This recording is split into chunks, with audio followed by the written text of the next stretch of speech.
সম্মানীয় সাংবাদিক বন্ধুসকল, পোনপ্ৰথমে আপোনালোকক ধন্যবাদ জ্ঞাপন কৰিছোঁ। আজিৰ এই সংবাদমেল এছ'চিয়েশ্যন অফ ৰেজিষ্টাৰ্ড ফাৰ্মাচিষ্ট আৰপাৰ ফালৰ পৰা আমি সম্বোধন কৰি আছোঁ। এইটো বিশেষ বিষয়ৰ ওপৰত আমি আপোনালোকৰ দৃষ্টি আকৰ্ষণ কৰিবলৈ চেষ্টা কৰিম।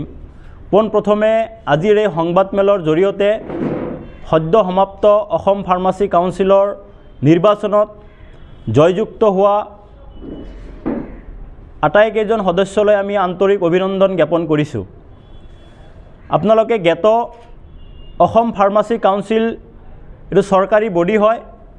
প্ৰতি 5 বছৰ মূৰে মূৰে ইয়াৰ নিৰ্বাচন হয় আৰু আমি যিমান দূৰ জানো 2022 চনৰ পৰাই আমাৰ পুৰণা যি বডি আছিলে অসম ফাৰ্মাচী কাউন্সিল আছিলে তেওঁলোকৰ কাৰ্যকাল সমাপ্ত হৈছিলে। তাৰ পিছত 2023 চনৰ ফেব্ৰুৱাৰী মাহৰ পৰা নতুন পৰিষদ গঠনৰ কাৰণে যি প্ৰক্ৰিয়া আৰম্ভ হৈছিলে অনলাইন ভোটিঙৰ দ্বাৰা, কিন্তু আমাৰ নিৰ্বাচন প্ৰক্ৰিয়া চলি থকা সময়তে বিভিন্ন ফাৰ্মাচিষ্ট বন্ধুসকলে যেতিয়া আপোনাৰ তেওঁলোকৰ নমিনেশ্যন পেপাৰ ছাবমিট কৰিছিলে, আনকি আপোনাৰ নিৰ্বাচনৰ দিন আহিছিলে আৰু অনলাইন ভোটিং আৰম্ভও হৈছিলে, ঠিক অনলাইন ভোটিং আৰম্ভ হোৱাৰ আগে আগে বিশেষ এটা সংগঠনে ফাৰ্মাচিষ্ট সংগঠনে হাইকোৰ্টৰ দ্বাৰস্থ হৈছিলে আৰু সেই অনলাইন ভোটিং প্ৰক্ৰিয়াটো তেওঁলোকে বাধা প্ৰদান কৰিছিলে। তাৰপিছত মহামান্য গুৱাহাটী উচ্চ ন্যায়ালয়ে অফলাইন যিটো বেলট পেপাৰৰ জৰিয়তে নিৰ্বাচন সমাপ্ত কৰিবলৈ চৰকাৰক নিৰ্দেশ দিয়ে আৰু গুৱাহাটী উচ্চ ন্যায়ালয়ৰ নিৰ্দেশ মৰ্মে 1 ফেব্ৰুৱাৰী তাৰিখৰ পৰা আমাৰ এই বেলট পেপাৰৰ জৰিয়তে অসম ফাৰ্মাচী কাউন্সিলৰ নিৰ্বাচন আৰম্ভ হয়। আৰু এই নিৰ্বাচনত আপোনালোকে জানে এইটো কোনো বিধানসভা বা পঞ্চায়ত বা লোকসভা নিৰ্বাচনৰ দৰে নহয়। ইয়াত কোনো ধৰণৰ ৰাজনৈতিক বা কোনো সংগঠনৰ প্ৰতিনিধি ইয়াতে নাথাকে। ইণ্ডিভিজুৱেল প্ৰত্যেকজন ফাৰ্মাচিষ্ট ব্যক্তিয়ে ৰেজিষ্টাৰ্ড ফাৰ্মাচিষ্টে এই নিৰ্বাচন প্ৰক্ৰিয়াত ভাগ ল'ব পাৰে। ইয়াত কোনো ধৰণৰ প্ৰতীক চিহ্ন নাথাকে, কেৱল ফাৰ্মাচিষ্টৰ নাম আৰু ৰেজিষ্ট্ৰেশ্যন নাম্বাৰ থাকে। তেনে ক্ষেত্ৰত বিশেষ সংগঠনে আৰু এজন বিশেষ ব্যক্তিয়ে এই নিৰ্বাচন প্ৰক্ৰিয়াত আমাৰ association of registered pharmacist Assam চমুকৈ আৰপাৰ নামটো সাঙুৰি লোৱাটো আমি তীব্ৰ ভাষাৰে গৰিহণা দিছোঁ। কাৰণ এই নিৰ্বাচনত কোনো সংগঠনৰ হস্তক্ষেপ নাথাকে। এইটো চৰকাৰী প্ৰক্ৰিয়াৰে চৰকাৰী ৰিটাৰ্ণিং অফিচাৰৰ দ্বাৰা এই নিৰ্বাচন প্ৰক্ৰিয়া সম্পূৰ্ণ হয়। আৰু ইতিমধ্যে যোৱা 24 ফেব্ৰুৱাৰী শনিবাৰে এই নিৰ্বাচন প্ৰক্ৰিয়া যিটো ভোট গণনাও সম্পূৰ্ণ হৈ গৈছে আৰু সেই ভোট গণনাৰ জৰিয়তে 6জন ব্যক্তি ফাৰ্মাচিষ্ট, কোনো সংগঠনৰ সেই তেওঁলোকে নহয়, ফাৰ্মাচিষ্ট নিৰ্বাচিত হৈছে। কিন্তু আচৰিতজনকভাৱে মানে এই নিৰ্বাচনৰ ভোট গণনা শেষ হোৱাৰ 36 ঘণ্টা পিছত 36 আৱাৰ্ছ পিছত 2 দিন পিছত এটা বিশেষ সংগঠন আৰু ব্যক্তি কিছুমানে প্ৰশ্নবোধক চিন আনিছে এই নিৰ্বাচন প্ৰক্ৰিয়াৰ ওপৰত। তেওঁলোকৰ কিবা যদি অসুবিধা আছে, আপত্তি আছে, নিৰ্বাচন প্ৰক্ৰিয়াৰ মাজতে তেওঁলোকে নিজৰ আপত্তি দাঙি ধৰিব লাগিছিলে বা ভোট গণনাৰ ক্ষেত্ৰত যদি তেখেতসকলৰ কোনো আপত্তি আছিলে সেই আপত্তি ভোট গণনাৰ সময়ত দাঙি ধৰিব লাগিছিলে। কাৰণ এই ভোট গণনাত আমি যিমান দূৰ জানো 6টা টেবুলত আপোনাৰ ভোট গণনা সমাপ্ত কৰিছিলে আৰু প্ৰত্যেকটো টেবুলত আপোনাৰ চৰকাৰী বিষয়া এজন আছিলে, চৰকাৰী ফালৰ পৰা এজন মানুহ নিযুক্তি দিয়া গৈছিলে আৰু প্ৰতি মুহূৰ্ততে এটা ৰাউণ্ড ভোট গণনাৰ পিছত ভোটৰ ফলাফল তেওঁলোকে সামাজিক মাধ্যমৰ জৰিয়তে হোৱাটছআপৰ জৰিয়তে প্ৰচাৰ কৰিছিল আৰু ভোটৰ ফলাফলটো ৰাজহুৱাভাৱে তেওঁলোকে ঘোষণা কৰিছিলে সেই হল ৰুমত থকাৰ পিছতো। কিন্তু তেতিয়া এই সংগঠনে কোনো ধৰণৰ আপত্তি দৰ্শোৱা নাই।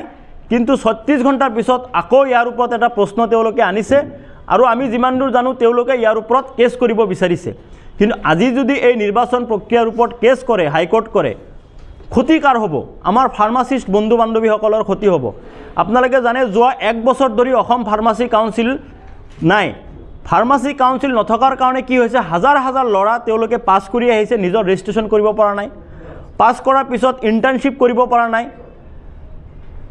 আৰু যদি কেছ কৰাৰ পিছত আৰু যদি এবছৰ পিছুৱাই যায় বা 6 মাহ পিছুৱা যায়, এই যিবিলাক ল'ৰা ছোৱালীয়ে ইমান কষ্ট কৰি টকা পইচা খৰচ কৰি ফাৰ্মাচিষ্ট পাছ কৰিছে তেওঁলোকৰ জীৱনক লৈ এটা হেতালি খেলা নহ'বনে?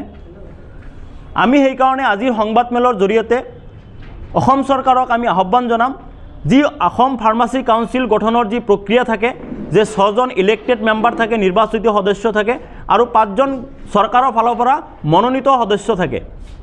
অতি সোনকালে বাকি থকা 5 জন মনোনীত সদস্যক চৰকাৰৰ ফালৰ পৰা নমিনেট কৰিব লাগে আৰু সোনকালে অসম ফাৰ্মাচী কাউন্সিল গঠন কৰি কাউন্সিলৰ যি কাম ৰেজিষ্ট্ৰেশ্যন আৰু ৰিনিউৱেল কাম আৰম্ভ কৰিব লাগে। কাৰণ 1 বছৰ হ'ল কাউন্সিল কোনো ধৰণে কাম কৰা নাই। এজন নতুন ছাত্ৰ পাছ আউট ফাৰ্মাচিষ্টৰ ৰেজিষ্ট্ৰেশ্যন হোৱা নাই। বহুত পাছ আউট আপোনাৰ ফাৰ্মাচিষ্টৰ তেওঁলোকৰ ৰেজিষ্ট্ৰেশ্যন ৰিনিউ হোৱা নাই। ইয়াৰ দ্বাৰা ক্ষতি কি হৈছে, তেওঁলোকে কোনো চাকৰিত আবেদন কৰিব পৰা নাই, নিজাববীয়াকৈ ফাৰ্মাচী খুলি ব্যৱসায় আৰম্ভ কৰিব পৰা নাই। তো এনেকুৱা ধৰণৰ ফাৰ্মাচিষ্টৰ লগত হেতালি নেখেলিবলৈ এই যি সংগঠন, এই সংগঠনক আমি সকীয়াই দিছোঁ। কাৰণ ফাৰ্মাচিষ্ট আমি সকলোৱে ফাৰ্মাচিষ্ট, আমি এজনৰ আমি দুখ বুজিব লাগিব। সকলোক লৈ আগুৱাই লৈ আমি এই বৃত্তিটোৰ আমি উত্তৰণৰ কাৰণে কাম কৰিব লাগিব। কিন্তু কেৱল ব্যক্তিগত স্বাৰ্থৰ বাবে তেওঁলোকে নিৰ্বাচিত হ'ব পৰা নাই বাবে যে ইয়াক দোষ আৰোপ কৰি কেছ কৰি এই হাজাৰ হাজাৰ ফাৰ্মাচিষ্টৰ লগত জীৱনৰ লগত তেওঁলোকে খেলি মেলি কৰিব, এইটো কোনোপধ্যে ফাৰ্মাচিষ্টসকলে মানি নল'ব। আৰু এজন ব্যক্তিয়ে এজন প্ৰফেচাৰ ঋতুৰাজ বৰদোৱাছৰ নাম প্ৰশ্ন কৰিছে যে তেওঁ এনেকৈ আৰপাৰ সদস্য। আৰপাৰ আমাৰ সংগঠনৰ তেখেত কোনো ধৰণৰ সদস্য নহয়, তেখেতে এখন কলেজৰ অধ্যাপকহে। আৰু সেই কলেজৰ পৰা চৰকাৰীভাৱে তেওঁক তাতে নিযুক্তি প্ৰদান কৰিছে। তেওঁৰ নামটো ইয়াতে সাঙুৰি লোৱাটো আমি অত্যন্ত গৰিহণা দিছোঁ। আৰু আকৌ এবাৰ আপোনালোকক স্পষ্ট কৰিব বিচাৰিছোঁ, এই নিৰ্বাচন কোনো ধৰণৰ সংগঠনৰ লগত জড়িত নিৰ্বাচন নহয়। প্ৰতিজন ৰেজিষ্টাৰ্ড ফাৰ্মাচিষ্টে এই নিৰ্বাচনত ভাগ ল'ব পাৰিব। এই নিৰ্বাচন কোনো ধৰণৰ প্ৰতীক চিহ্ন থকা নিৰ্বাচন নহয়। ইয়াতে কেৱল ফাৰ্মাচিষ্টৰ নাম আৰু ৰেজিষ্ট্ৰেশ্যন নাম্বাৰহে থাকে।